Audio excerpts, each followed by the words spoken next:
So, and let me. What would be helpful is if we could go back in either from the Fusion report that Eric created, like our. Hey, Caden. How are you, team? Level, what that looks Good. like. Thanks for joining. If we Of want course. to individual account, Excited. details, make sure that we're clean there. I'm going to mute myself. We have a few people working in the area. Yeah, I'm going to ask folks to kind of stay muted, at least for a little while. If you've got some questions for us all, for Ryan, just drop me a private message. I'll start keeping an eye on, keep a list of who comes in. And just to introduce myself, my name is Jon. Hi, everybody. I'm a mentor here at CodingNomads. Been a mentor, for about 4 months now. Enjoying myself immensely and enjoying this new kind of thing that we're doing. So this combined office hours and brown bag session. So we're going to start off. Hey guys. So like I said, keep yourself muted while we're talking, and I'm going to introduce our fearless leader, Ryan Desmond, up there. So you see him up in the top. So Ryan is the co-founder of CodingNomads. He's the reason why we're all here, and wanted to start with him. Obviously, it's a privilege to talk with him, and I'd like to have him start talking about where CodingNomads started, how it got started, where he thinks it's going, and his general thoughts on coding and on training and on everything else that we do here at CodingNomads. So, and if you have questions, like I said, just drop me a private message. I'll start keeping an eye on them here. We could also, and we'll get to them after that we're done there. Quick note, John, we can put them in the public chat too. Yeah, there's anybody that has a question and wants to jump in at any time, feel free to message John or throw them in the chat, and we will. This is just generally a conversation here, and I think we'll start with a bit of kind of interview between John and I, and then we'll open it up for any questions, any discussion, be it coding related or not, and we'll just take it from there. Yep. Okay. Well, without further ado, let's start then. So Ryan, how did CodingNomads get started? I know where I got started with it. How did you get started with it? Well,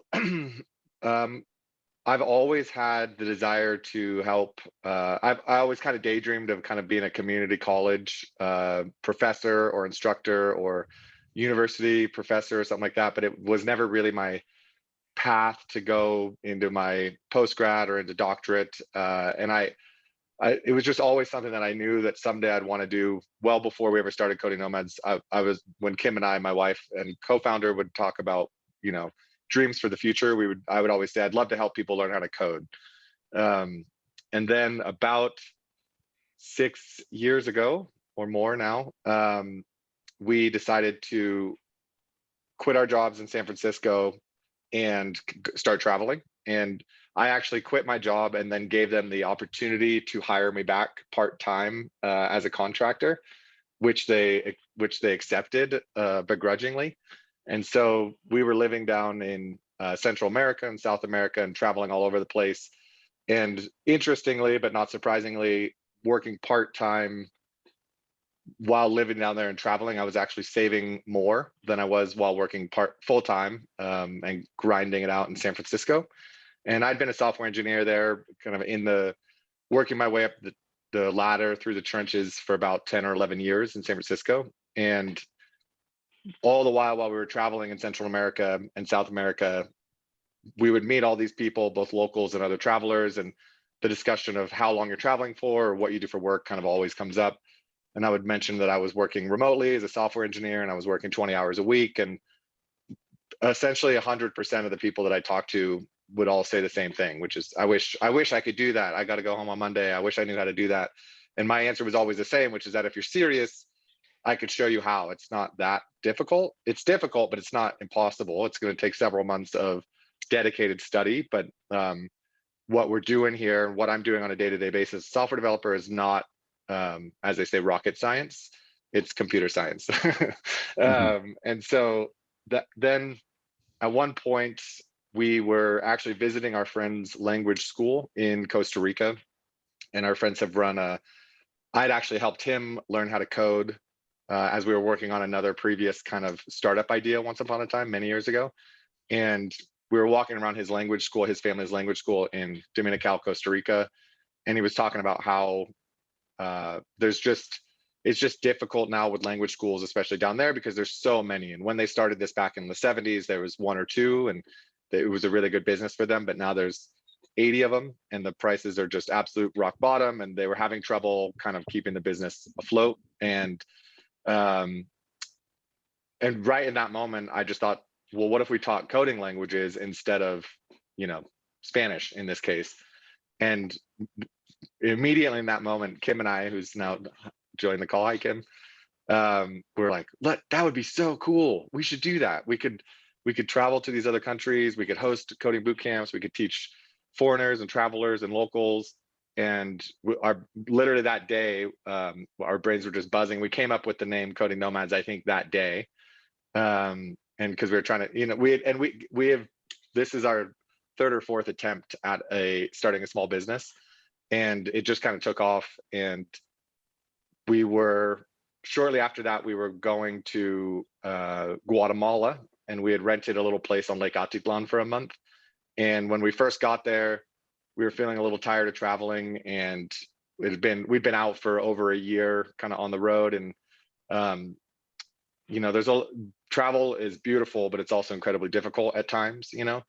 And we had decided to go home. Like we were like, okay, this whole Coding Nomads idea, it sounds fun and all, but it sounds like a lot of work, and it'll, who knows if it'll be successful or, take off in any way.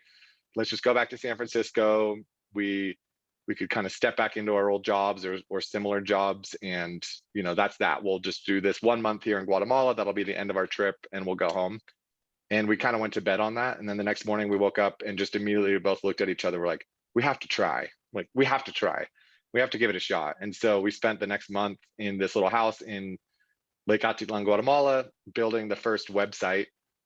And, it's just basically brainstorming and daydreaming it up into existence. And literally the day the site went public, people started reaching out, interested in joining our first course, which was going to be in Bali the following spring. And because people immediately started reaching out, we were like, oh, this is kind of happening. This is kind of working. People are signing up. And the scariest part of it all, honestly, was after the first person signed up, because in that moment we realized, okay, somebody signed up. This is actually happening. I really, really hope more people sign up. Otherwise, it's going to be really awkward if we just this one person coding bootcamp. And then the rest is kind of history. We ran our first course in Bali in the spring of 2017, I believe, and then just started running from there. Went to Thailand next, and then to Mexico, and back to Bali, and then over to Spain, and back to Mexico, and back to Bali, and one up here in Northern California near Lake Tahoe, and the rest is history. So the first courses, as I understand it, then were all in-person courses. You were actually you'd go someplace and have to rent a space or find a space to actually give the course. Exactly. Yeah. Wow. And that's how we ended up in Bali for the first course, and for many subsequent courses. Is we were looking for the coolest, neatest co-working spaces around the world that had a private room that we could rent exclusively for a couple of months. And so we spent many hours researching and communicating with every co-working space around the world, looking for the right spot, because it also needed to be, in a neat place that people wanted to be and go. It needed to be safe, or at least mostly safe. And it needed to have an abundance of nearby available affordable housing, and then obviously a nice, good workspace. And so, yeah, we started for the first 3 years, we did nothing but in-person courses. And Caden, who's also here on the call, hey Caden, was Coding Nomads' first hire. And we worked together for many years, traveling together, and and running courses around the world, which was quite fun. And we had been daydreaming about and kind of starting the process of creating what we all now know as our online learning platform a few years ago. But it was a slow process because we were so focused on running these in-person courses that it never really got the attention that it deserved. And then when the pandemic hit, obviously we were in Bali running an in-person course, and we had to more or less evacuate. And that gave us the kick in the butt we needed to put all of our force and energy into converting all of our curriculum into online curriculum and building out even more courses. And so within it's been about a year now since the pandemic hit. Now Coding Nomads is essentially an entirely online business, whereas a year and a week ago it was entirely an in-person business. So there's been quite the transition over the last year. Wow, that's impressive. Now I know I got involved last year, and so I always thought that it was always online. So I've actually learned something new. So that's great. Nice. Kudos to you guys, for just the courage it would take to just pull up roots and go to all of these different countries. I'm not sure that I'm almost certain that I would not have the courage to do that. So kudos to you for taking that one on. Thanks. Now that said, I mean, obviously the story that you gave, kind of benefits from hindsight. You can go back and look at it and see this path and trace it. One of my favorite quotes in the world is a paraphrased quote that Mike Tyson had that says, he said, "Everybody has a plan until they get punched in the mouth." And it's a paraphrase from an old Prussian general. And I'm curious, as you were going along and you had this plan and you were staking this thing out, what punched you in the mouth along the way and forced you to change things, other than obviously the pandemic was one of them, but was there anything else that stands out along the way that you had to quickly kind of make a shift and keep things moving? Yeah, well, I mean, we could talk all day about that, the joys and adventure of running your own small company. Yeah. But I think the funniest one that was the first one was for our very first course, I had spent months developing all of these PowerPoint slide deck style presentations for all the different concepts we were going to cover. And in the very first course, I think it was day 2 or day 3, there was basically a revolt of the people who were there, saying that they didn't want to sit there and look at all these slides for hours, right? Because I thought that's what I was supposed to do, right? Present all this, get all this material, put it on slides, and present it in a nice orderly fashion. And somebody it was literally day 2 or 3 of our first course, and I had all of these slide decks that I'd been working on for months. The whole class basically voted to no longer do slides like that. And so that was basically right then in that moment, I was like, okay, well, all right, let's do this. And so that first course, I would get up at 4:30 or 5 every morning, coming up with, a new and more, involved and participatory style teaching plan for the day, and every single day I had the general idea of where I wanted to go and what needed to be covered, but what we would do each day was completely made on the fly, typically that morning, because like I said, the entire lesson plan that I had, not the challenges and the projects, etc., that I'd been thinking of, we still got to use, but basically the dozens and dozens of multi-slide presentations were now out the window. And so that was an interesting punch in the face on day 2 or 3 of the first course. Another good one was in our second course in Thailand, we had helped several students secure this beautiful beachfront accommodation at this hotel with a pool and a bar, and just absolute Thai paradise on this little island of Koh Tao. And Kim and I were packing. It was actually late at night. We were packing for an early morning flight the next day, and we get a phone call from one of our students who's in Thailand, and she's at the hotel, and they have no reservation for her, and they have no idea who she is. And even if she wanted to make a reservation, it was 3 or 4 times more expensive than she had already paid, which I kind of neglected to mention. We had 3 students that were going to stay there. They had already paid several $1,000s to stay there for 2 months, and none of them had a reservation or would be able to make a reservation. And so this woman who called, she kept saying, "Is this a scam? Is this a scam? Did I get scammed? Are you guys for real?" And we're literally packing for the airport. We're like, "It's not a scam. We don't know what happened. Find a nearby hotel. We'll reimburse you." And we flew out there. Luckily, we intersected the 2 other students that were also going to meet there. They were coming from Bulgaria, and we happened to be on the same ferry to the island. And we got there, and we essentially, they couldn't stay at that hotel. It was too expensive. And so Kim and I, we spent the first couple of days basically finding housing for these students for the next couple of months and paying for it, which essentially, that was the profit margin for that course. So it was essentially a break-even course. And from that day forward, we've always been much, much more careful in wiring money internationally, and always triple check who you're sending it to, make sure they know it's coming, and all that kind of stuff. And there's been lots of little adventures like that for sure. Yeah, that's interesting. I've some similar experiences in my past, so I'm glad to see that, these things aren't unique, and that everybody is dealing with them, and everybody has to figure their ways out of them here too. So, looking at the Coding Nomads course load that you guys have, I mean, it's fairly broad. There's a dozen different courses up there: Java, Python, SQL, all sorts of different things. What courses do you wish that you had? What courses are actually being planned next? What are you going to add to the site?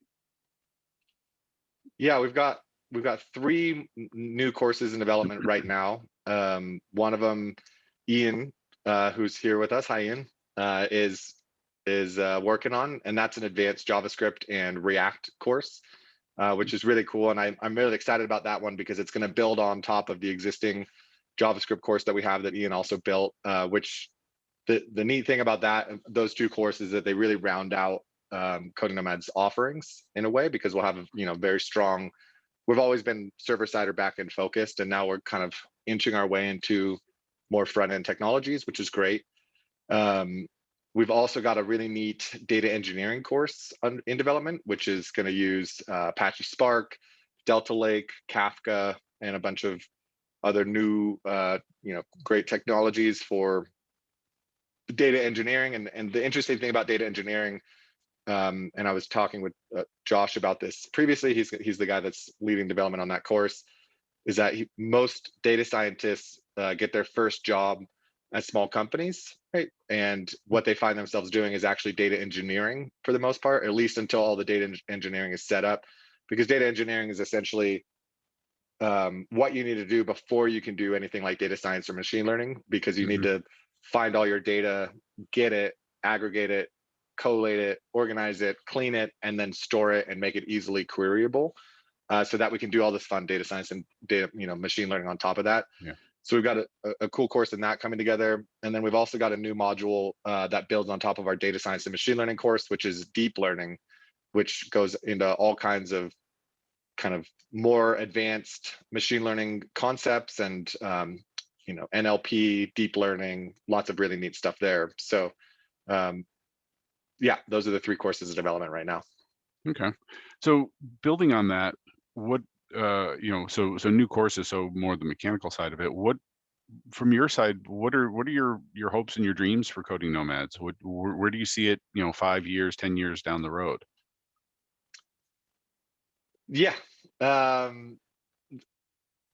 There's so much opportunity, right, with Coding Nomads that what I would love to see, what I love about Coding Nomads is that it's atypical, right? It's not like all these other coding boot camps that they're all they seem, in my opinion, a bit stuffy and intense, and I don't know what the right word is, but they're really going after a specific kind of clientele that I think excludes most of the world's population. And so the thing that I love about Coding Nomads is that our goal is to truly make really neat, viable, relevant education as available as possible to as many people as possible around the world. And beyond that, that you can be a software engineer without being this, super geek. And I say that with love, that comes out of some prestigious university with a computer science degree, right? You can be somebody that's that never went to college, that's never been to the United States or Europe, and you can learn these skills and participate in a thriving global economy for software engineers. And so, you can also have a very successful professional career without ever putting on a collared shirt and a tie, or going into some office that you hate, or sitting in a cubicle. I think that I'm very much of the mindset that we're not put here to work, right? We work to live our lives the way that we want to. And I think that's what, that's why we started Coding Nomads, was to help others learn these skills to live the lives that they'd really like to live, to have their jobs allow them the economic mobility and the geographic flexibility to live, their dream lives, to whatever that might be for each person. And so for the future, I'd love to see Coding Nomads kind of carve out a bigger niche and build a larger global community where we actually kind of shift the idea of what it means to be a professional software engineer, and it becomes more like an army of people in t-shirts with laptops around the world working on really cool projects, and changing the world in their own little ways without being scared off by so many things that make the whole field seem so intimidating. Yeah, that's great. I love it. And I've worked in a number of companies, and there was one that we always had to wear a tie all the time, and I never understood why, because I was doing IT work and crawling under people's desks, trying to hook up machines, and I never understood why I needed to have on a tie and nice shoes for that. Always seemed to me that it'd be a lot better if I was just in jeans and a t-shirt. So, yeah. And then the last company I worked at, it was, if you wore a tie, people always thought that you were either interviewing or you had a court date or something. I don't know. Right. Yeah. So you're adding all these courses where you have all these goals. Where do you go to learn new things? All these people come to Coding Nomads to learn stuff. Where do you go? Well, now I take our courses, because we have, which is actually, when I'm interested in learning, a lot of the courses that we build, obviously I'm personally interested in them. So I am honestly taking our courses and reading through our curriculum and always staying up to date, because even though, I co-founded the company, a lot of the content that we now teach at Coding Nomads, I'm not personally familiar with or an expert with, right? But it's important that I stay up to date with, at a minimum, all the stuff that our company offers. And when it comes to learning new one-off concepts, I'm a huge fan of YouTube. I'm a YouTube tutorial kind of guy myself, for sure. And I think, when I'm talking to new students who are thinking about getting into software development or learning this stuff for the first time, I oftentimes recommend that they go do that too. Go find the free resources online, go down the YouTube rabbit hole, take the free courses. And then when you're ready to kind of really get up over that plateau where you become a capable and comfortable software developer, because there's kind of a hurdle I've found, that once you're already a pretty capable software engineer, you can pick up these other concepts and even languages and frameworks and stuff pretty quickly via YouTube and via tutorials. So in terms of actual courses that I take, I'm not lying when I say that I just take Coding Nomads courses. And then when it's on a day-to-day basis, when I need to learn new things, oftentimes it's Stack Overflow. I love the website Geeks for Geeks. They've got some really good stuff in all these different languages too. And then obviously YouTube. Yeah, YouTube University is great. I've learned so many different things, coding and non-technical things there as well. Before we started, we were talking about gardening, and I've learned to build so many things out in the garden or out in my workshop, just from watching these guys on YouTube do it, and it's a wonderful thing. Okay, so so advice for students, for folks who are coming in, they want to learn how to code. What's the advice that you give them if somebody were to come up to you and ask? Don't stop. Is basically, it comes down to simply don't stop. It's a difficult and tedious and sometimes frustrating experience that goes on for months to get up to that first, like I mentioned, plateau or kind of aha moment when you realize that it's all starting to come together. And the only way through it is straight through it, right? You have to just kind of keep putting one foot in front of the other and learn one. There's thousands of discrete concepts that you need to kind of wrap your brain around before you can really start building complex professional grade software for clients. And it can be, like I said, extremely tedious and migraine inducing as you're working your way through it. And the number one most important thing that I recommend everybody keep reminding themselves is just don't stop, right? Sure, you can take a break, you can go for a walk. In fact, I encourage that often. Step away from the computer. Oftentimes the solution to this very complex and technical thing that you're working on is not in the 78th Stack Overflow post, but it comes to you as you're taking a walk around the block and you're like, oh, I forgot. The persistence and motivation and perseverance by far are the most important things, even in becoming a software engineer. I don't think that, I wasn't one of those young kids taking apart the VCR, super technically minded. I kind of forced my way into software development, computer science, because I knew that it would lead to good jobs and that I would probably be able to do it remotely, which was really important to me. And I don't think I was necessarily a natural when I started, but I just, for some reason, didn't stop. I think at that point I was determined. I'd been working as a bartender and a landscaper, and I'd been taking all these film and philosophy and creative writing courses, and I wanted to prove to myself that I could learn something technical and difficult. And then when I took that first course and really liked it, and so then I decided to sign up for another one, and then I decided, you know what, let's do the CS major. And so for me, my personal motivations were to prove to myself that I could do it, but there was just this nagging motivation and determination within me and that's what got me through to get up and over that plateau into capable software engineer. And there's just no other more important concept than continuing, and just moving forward. Because if you just keep putting one foot in front of the other, it might be a couple of months, it might be a year, it might even be 2 years, but you will get there, right? If you start traveling towards a destination, as long as it's not light years away, inevitably, if you keep moving in that direction, you will arrive. And the speed at which you get there is just how quickly you put one foot in front of the other. It's interesting you talk about walking away, go take a walk. I've told my students this before, that the author Isaac Asimov used to do a similar thing whenever he hit writer's block. He'd been working on a story, and he just had no idea where it was going, and he couldn't find his way through. And what he did is he stopped, he put the story down, and he went to the movies, and he just watched a mindless movie, some B grade monster movie or something, just anything that wasn't technical, anything that didn't require him to really think that much. And he would find that his head, the problem would spin around in the back of his head, and when he came back to the writing, he would have had some epiphany along the way that would actually give him his out that he needed. And I found I've used this technique a lot with my coding, where I just can't figure out a way to do it. And taking a step away, I think, is a great idea. And the don't quit, and the don't quit, the perseverance is 100%, what's there.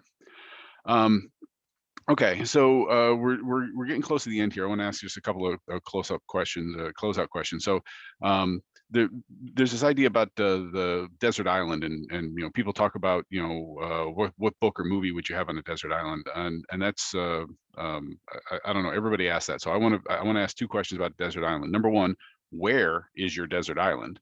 And number two, what's the one thing that you well, first off, where's your desert island? Let's start there. That's a tricky question. I think a few years ago, I would have been able to very quickly say probably tropical island, that I would love to disappear to. That being said, after spending several years on those islands, my desert island is actually back home in Northern California. Okay. Or the Galapagos. I really, really, really love the Galapagos. Just the incredible biodiversity there, and the kind of the harmony that the natural world seems to have retained there, with absolutely massive amounts of wildlife above and below the sea. So my desert island would be somewhere in the Sierra Nevada in Northern California, or the Galapagos Islands. That's the where. Okay. So what's the one thing on that desert island that you couldn't do without? You would have to have with you? My lovely wife and partner, Kim. Oh, okay. Okay. What's the one thing that you would not miss, that would never, that you wouldn't miss because it wasn't there? Cable news. Okay. Okay. Okay. And then, last couple of questions here. So your favorite drink, alcoholic or not, doesn't matter.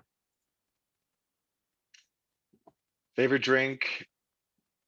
I'm a sucker for those ginger kombuchas, and you can put and alcoholic or not.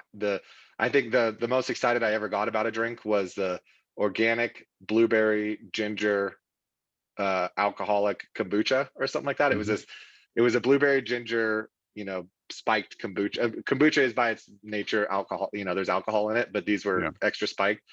And I laughed when I was in the store. It was like every single one of the buzzwords: organic, blueberries, which I love, ginger, which I love, alcohol, which I don't mind, and kombucha. And I was like, take my money. Okay.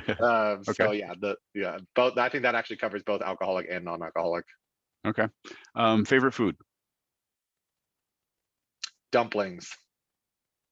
Dumplings, like shumai? Like dim sum, like pot stickers, dumplings, things. There's a collection of them. There's dipping sauces. Yeah. Okay. Yeah, it's been a while since I've had dim sum. That's great. And other than your favorite desert island place, what's the one place that you'd like to revisit? Well, we'll definitely be going back to Bali, because we built a pretty lovely community there, going back and forth there for several years. I mentioned the Galapagos. I'd love if I could pick anywhere to go first after the pandemic, it would probably be back to the Galapagos.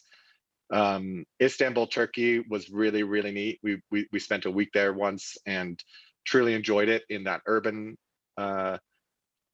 setting. So Istanbul, not Constantinople? Yeah, just depends which period of history you ask. Yeah. We last spring, right before the pandemic hit, we got to do a really fantastic trip through Borneo and kind of cruising around the jungles, looking for elephants and orangutans, which was incredibly special. I'd love to go back there and continue that trip. Yeah. Okay. Well, that's cool. So, just in closing, is there anything that you wanna say that I haven't asked about, or anything that you want to pass on to the folks who are listening? We've got about a dozen folks on the call here.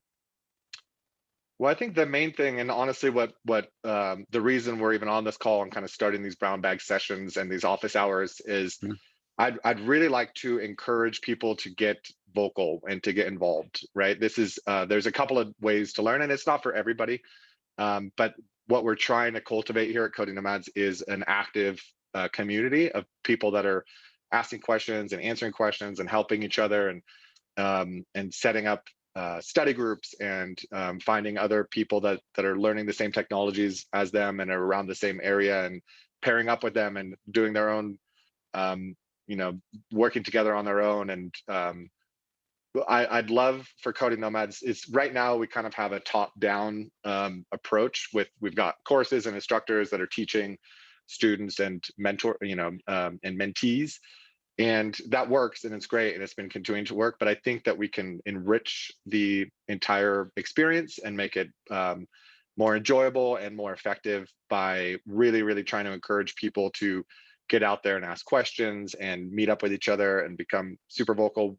As I tell people every day, when I talk to them, we love when questions come our way. We love when questions pop up on the forum. We love when people are chatting on Slack. And for the mentored students who are on Slack, the more of a engaging, conversational, dynamic environment we can make this, the better, the more it'll benefit everybody. And so I've said it before, and I'll say it again. Please, for anybody that's watching this or listening, be it now or later today or tomorrow, any day in the future, if you're thinking about reaching out or asking a question or asking for help or looking for somebody that you can work with, etc., don't hold back. Please engage, ask those questions. We've got a big team of mentors around the world that are actively waiting to help. And I know that there's a lot of other students, former students. I can see Jonathan on here has been an active member of the community since he studied with us several years ago, and it's just the best thing. It's what makes it a really rich and wonderful community and place of just people that are supporting each other in learning and supporting each other in getting work. And then what's even kind of the absolute cherry on top, and Jon, who's here with us, is an example of that, is a student, an active student that became an active alumni, who's now working as a professional software engineer, helping other people follow in his footsteps, which is just the neatest thing. And so it can become kind of this cycle of people just helping each other kind of advance in their careers and succeed on the job, and live the lives that they're trying to live. Good. I will second a lot of that. I've thoroughly enjoyed the past 4 months that I've been here. I questioned why it took me so long to actually get involved. And the students that I've worked with have been phenomenal. Everybody is enthusiastic. Everybody is really engaged and really dedicated to learning. And there've been a couple of students who have asked me questions, and they're challenging me. And I thoroughly enjoy that. I thoroughly enjoy having to go, I don't know, but I'm going to find out for you. And so, yeah. But I also like, learning about their lives and their situations. I'm dealing with students from all over the country, dealing with students from all over the world, and learning about what gets them going is wonderful. And something that I miss from being in the classroom, being at the front of the classroom is having that kind of interaction with students. So, thank you, Ryan. I appreciate it. Appreciate you taking some time out of your day to talk. And I want to open up for questions. Like I said, we got about a dozen folks here. I've been asking a lot of the questions. You've been doing a lot of the talking. Is there anybody have any questions? And it could be about anything that Ryan said, or it could be, hey, I've got this coding problem. Let's, who's got something? If you want to raise your hand, we can do this in an orderly fashion, or we could all just unmute everybody and shout over the top of one another. So. Okay, Caden, go for it. I have a quick question. Sorry. Hello, everybody. I was wondering, my question is around remote work specifically for junior developers or someone who has either just finished a course or is feeling relatively new in their career. Reason being, I think a year ago, a lot of people might have had the pipe dream of having a remote developer job where they could live in Bali and, live the dream. And now that so many jobs and so many companies are shifting to remote work, have you seen that become more of a reality? And do you think for junior developers that it's, just as much of a learning opportunity to get one of those remote jobs as it is to, say, be in the office where they're working directly with a mentor or directly with someone above them, someone beside them? Do you think that that's just as effective? And have you seen students be successful in that? It's a fantastic question, Caden. The truth is probably not what most people want to hear, which is that I don't think, what I actively recommend people not do is get their first job as a remote developer and kind of exist and work in a vacuum by themselves without mentorship. That's a very suboptimal situation. And I kind of know it because it's very similar to what I did in the beginning. And it doesn't have to be that hard, right? You don't have to make every mistake yourself. You don't have to figure out everything alone. There's an incredible rapid acceleration that happens when you're working with a skilled and qualified team. Ideally, if some of those people, some of the members of that team above you or with more experience than you are happy to share that knowledge, right? That's we you know, in a coding course like Coding Nomads, you know, we kind of take you from here to here, and then once you get on the job, you go up here, right? There's just no way around it. That's just any course like ours. What we're trying to do is get you in the door, right? And then once you're in the door, you know, the sky's the limit. I don't think that any remote position will be as effective in mentorship for that first job as sitting next to somebody that's willing to help you all day long and field your questions all day long. That's just better, right? That being said, it's entirely possible, and you know, many Coding Nomads alumni and graduates have gone on to get their first jobs as remote jobs. The most important thing is that at that job, you have people that you can talk to, you have people that you can reach out to, you've got more experienced engineers on the team that you can learn from and that can, you know, give you code reviews and point you in the right direction. In fact, you know, I've had two very good mentors, one in person and one online. And I, you know, without upsetting my in-person good friend and mentor, I think the most potent and valuable mentorship experience I ever had was completely online. He lived in Germany, I lived in San Francisco. We worked for the same company. We'd overlap for, you know, a couple of hours a day, and I would basically pick up where he left off. And he was much more experienced than I was, and honestly not that eager to be a mentor, right? He forced me. This was a bit later in my career, but he forced me to level up.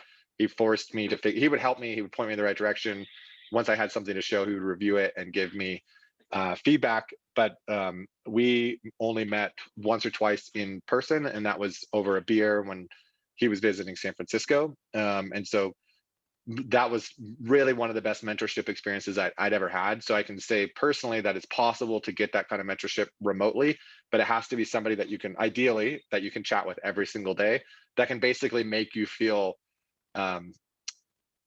you know, for lack of better words, incapable or stupid, you know, but they do it oftentimes with love, because what they're really trying to do is convince you that you have what it takes to actually figure it out on your own, and then also catch you when you do make mistakes and when you just can't do that. So it's entirely possible to get your first job as a developer in a remote way. Many people do it and have done it. It's actually pretty easy. You know, the easiest way to do that is to get a job at a company that that isn't where you are, right? So once upon a time, I wanted to have a remote job, and so I just got hired for a company in New York, but I lived in San Francisco, so I was inherently remote, right? It's not like you have to, it's this big fancy exotic thing. It's really easy. You can just find a job, not really easy, but it's doable to find a job for a company that is somewhere else, but is interested and open to working with engineers around the world, which is incredibly common. The most important thing is just, if it's a very small startup and you're the only engineer, or there's one engineer, but they work on, you know, let's say they have one front end person and one back end person, and you're both juniors without much professional experience, and they have this big mission and a lot of energy and a lot of oftentimes stress to get the job done quickly, you're going to find yourself in a world of hurt, because you just can't learn everything overnight. And when you have to make every mistake on your own and you have to learn everything by yourself, it takes something just like learning to code, right? You could spend 10 days figuring out how to deal with list comprehensions or Lambda expressions or object-oriented programming, right? And you probably will and would by yourself. But if you're working with a mentor, you know, that's 30 to 45 minutes, or, you know, of good conversation. So it's exponentially faster to learn and progress with mentorship. So that's the most important thing. Yeah, Absolutely. I would, yeah, and I would second that. I worked at Microsoft for 20 some odd years, and I had mentors there all the time.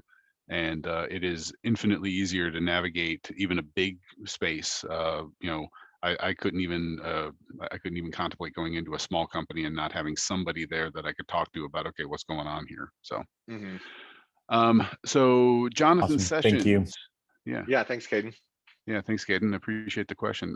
Jonathan, do you want to ask your question, or do you want us to ask it for you?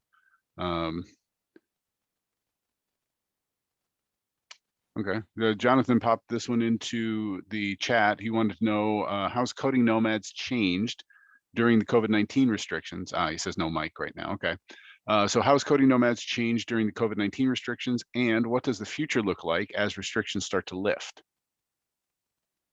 Well, Coding Nomads has changed almost 180 degrees since COVID hit. We were, as mentioned previously, almost entirely an in-person company, basically like 95% in person and 5% online. And then as of, March 16th or something, 2020, we were 100% online. And so it was quite the adventure. And we essentially started a different business last year. We had the framework and, a lot of the content and stuff, but the entire method and mechanism of what we do at Coding Nomads shifted. And it honestly, we welcomed the shift. We obviously didn't welcome the pandemic, but at Coding Nomads, we'd wanted to build out our online offerings and for some time. And so COVID basically just forced our hand in doing that. And I'm really, really, those were some scary few months. It was touch and go as to whether or not Coding Nomads would continue to exist. And we kind of just gathered all of our strength and determination and kept putting one foot in front of the other, even though there was essentially no business, right? The first few months of Coding Nomads being an entirely online business, there was not much there, and definitely not enough to support a company and all kinds of people working for it. And then over the months, as the summer hit and then as the fall hit and the winter hit, it kind of, the traction of the online courses and mentorship and what we're offering now primarily at Coding Nomads has picked up, and it continues to grow, which is really exciting and rewarding, right? To kind of put yourself out there and just say, no, like, we're going to make this work. We're going to keep push through. We're going to see it through, even though there's a 50-50 at best chance that it's going to work. So to see it work is really, really neat. So we're very happy with honestly just being able to survive this pandemic as a company. As the restrictions start to lift, we absolutely plan to get back out there in the world. Coding Nomads will continue to be and grow our online business and offerings, because we can just reach exponentially more people online around the world who can't meet us in Bali or Thailand or Mexico or Spain. But we do very much hope to once restrictions start to lift and it becomes safe and reasonable to do so, we absolutely plan to restart in-person boot camps, both long and also short. We've been doing a lot of daydreaming about doing essentially making like even 1 to 2 week intensives around the world that are more accessible and more often for those who have already completed, for instance, one or more of our online courses. So when people are already kind of prepped up to a certain level, and then we can all meet in various places around the world for more like a handful of weeks and have a really nice time and make really, really fast progress over a course of a couple of weeks, as well as our more traditional 2 to 4 month kind of intensive boot camps. So as soon as the world starts to open up, we definitely do plan to get back out there. Cool. Okay, Scott, you're up next. Do you wanna ask? Yeah, sure. Can everyone hear me? Yeah. Yep. Yeah, perfect. All right. Yeah. So I mean, I just started going through the Python content back in January, I guess, and I'm not quite at the job interview point as of yet. But I mean, I'm hoping towards the end of the year, but they seem to have a different approach as opposed to like your normal approach to learning programming in general. So I was just wondering if you have any tips or resources geared towards the job interview process. Yeah. Good question. Thanks, Scott. Yeah, it's a great question. It's a little bit tricky because for me it varies from person to person. But the number one thing that I recommend people do is find companies that they would actually like to work for. Not because they're hiring a junior software developer, but because you're truly inspired and or intrigued or curious about what they're doing, and basically just start like haunting them until they either tell you that they're going to give you an interview or ask you to stop reaching out to them, right? I think a big mistake that a lot of people make, or what I would consider to be a mistake, is they just kind of throw a bunch of applications and out to big websites like LinkedIn and Indeed.com and these other big kind of job aggregators. And that works too, right? You should probably also do that. Like kind of all approaches is certainly probably the best approach. But in my experience, as you know, in my career and in all the people that I've worked with now over the years, the success rate and then the happiness after that typically is higher when people really put a lot of thought into companies that they truly like to work for, and not just one and put all their eggs in one basket. But for me, it was, when I started my career, it was all about renewable energy. And so I just did a bunch of research for small companies that were working in the renewable energy space, ideally solar, and kind of just started, reaching out to them over and over and over again. And then when I got into that space, I was really, really happy to be there. And if there's any, and I should say I didn't have any experience whatsoever in renewable energy or anything like that when I got started. But if people do have another skill or other passions or hobbies or professional experience previously, is to marry them, right? So if you've got a background in, it can really be anything, right? Let's say you've got a background in education, but now you want to get into software development. I would look into small companies that are building software in the education space, right? Because you can hit both sides of it and you can come in on both sides. And then when it comes to the technical interview, there's a lot of anxiety that gets built up around this, right? There's always these data structures and algorithms questions that inevitably get asked, which I've never been a fan of, because I don't think that they're that practical at all towards kind of the most of the work that you'll be doing as a day-to-day software engineer.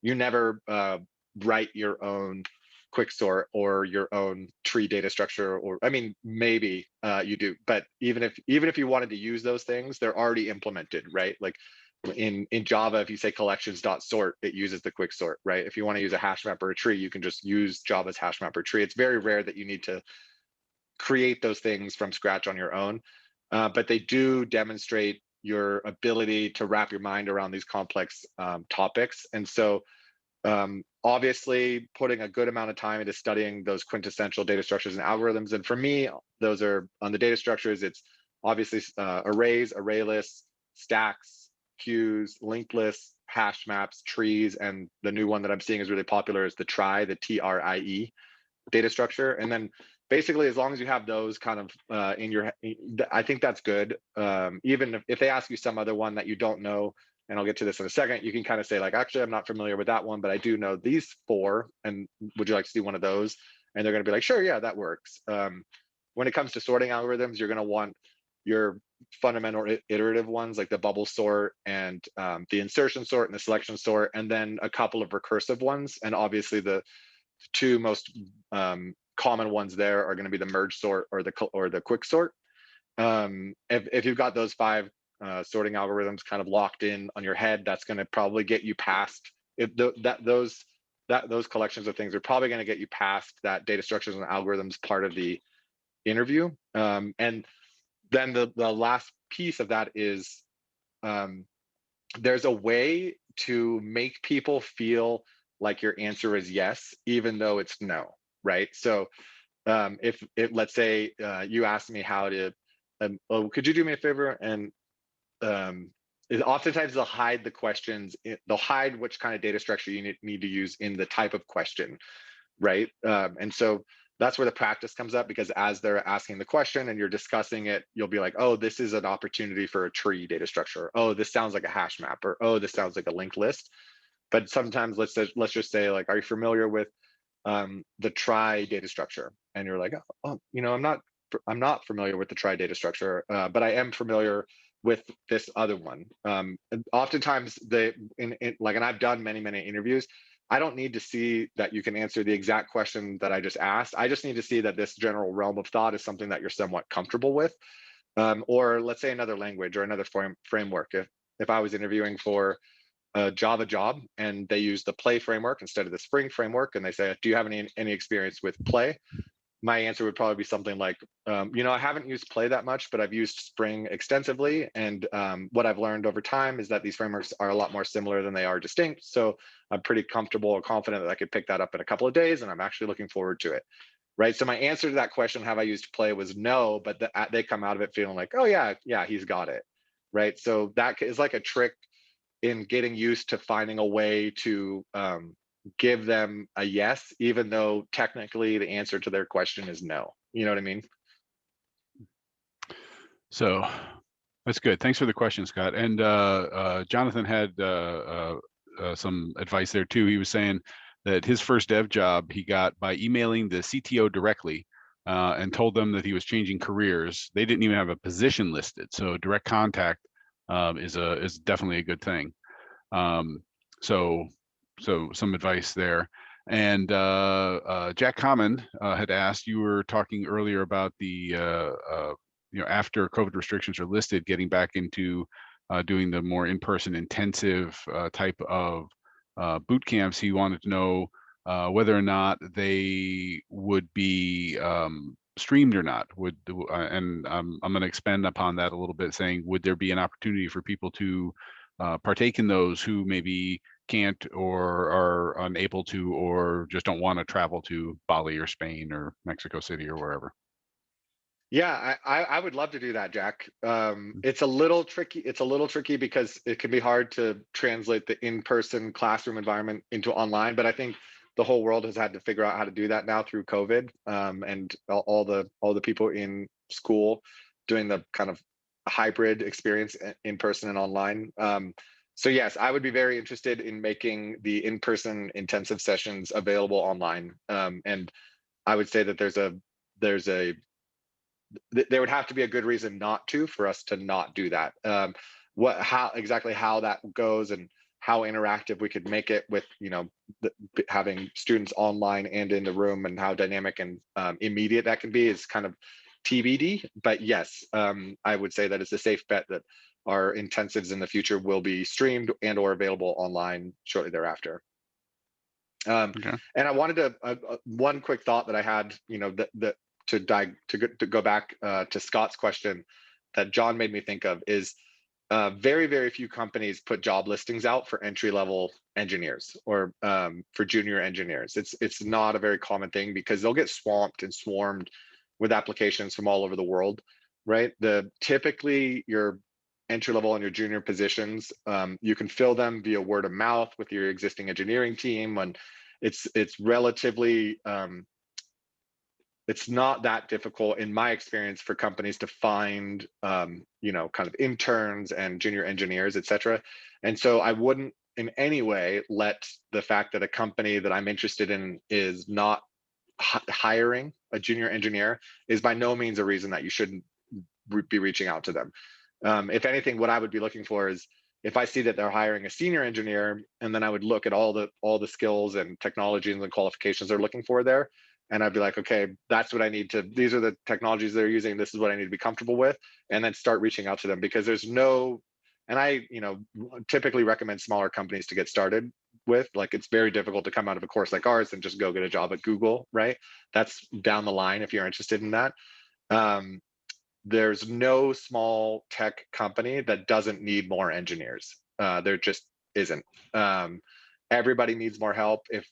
And many of these small companies don't have a large budget, right? They've got a small runway. They might have a couple $100,000 seed funding, or they've got a little bit of revenue, and they've got a handful of engineers, and they need so much done, and they don't have enough time. And if you, for instance, Scott, just started reaching out to them repeatedly, a couple of times a week, week after week after week, basically telling them how you think you can help them, which is really important to frame it in how you can help them, not how they can help you. Inevitably they're just gonna be like, well, this guy Scott seems like really motivated, and he knows like most of the stuff he needs to know. Like, why don't we bring him in? Because you can help them, add to their team without, the massive multi-$100,000 expense that a senior developer would be, that they could never even afford anyways, at least at this stage. The one thing I would add too is that if anybody, if you're looking at a job and you look at the requirements on there, and you don't have all of them, apply anyway.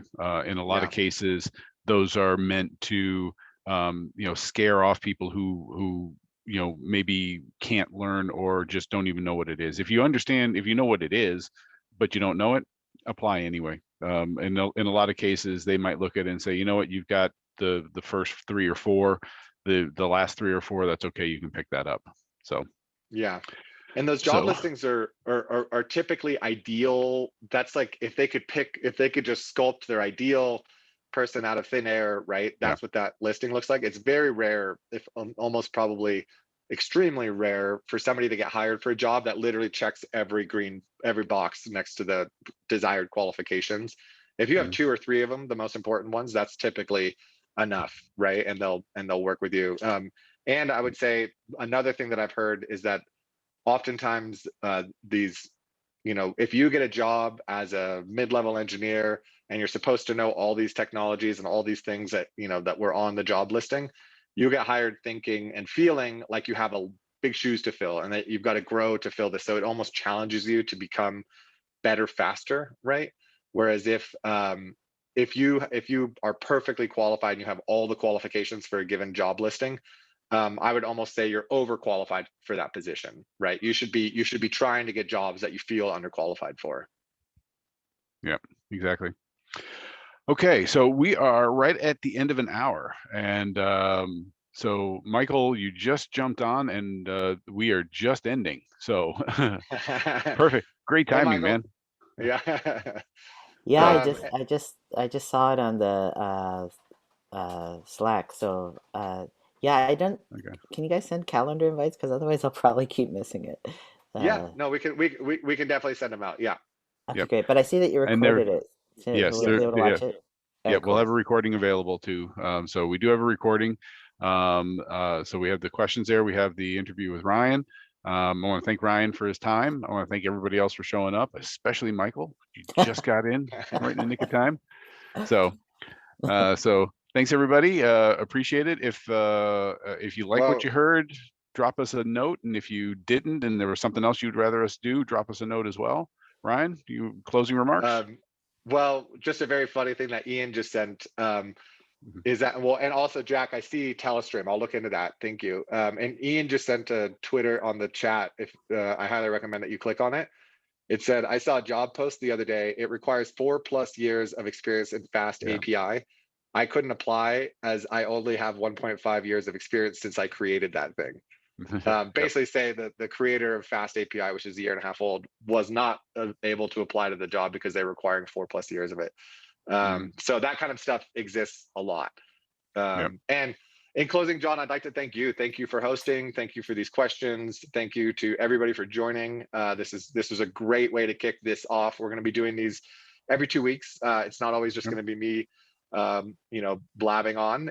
Every session is going to be different. We're going to have all kinds of people presenting all kinds of really cool concepts, ideas, technologies. There's going to be demos and general office hours where we can get more into sharing screens and doing coding. If there's something that you're stuck with, this is open to any and all participants in Coding Nomads. So I'm really looking forward to this, and we'll see you guys in 2 weeks. The next one.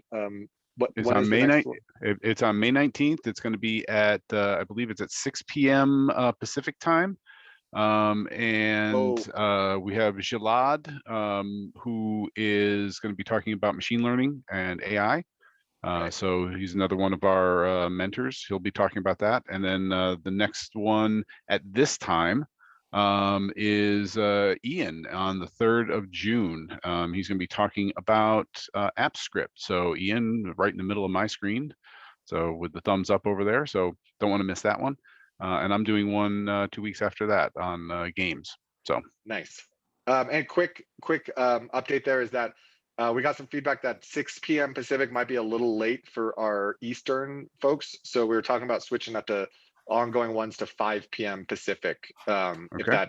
if that worked. Just so anyone who's checking in on this, verify that time, because we're still getting this started and figuring out what times work best for people.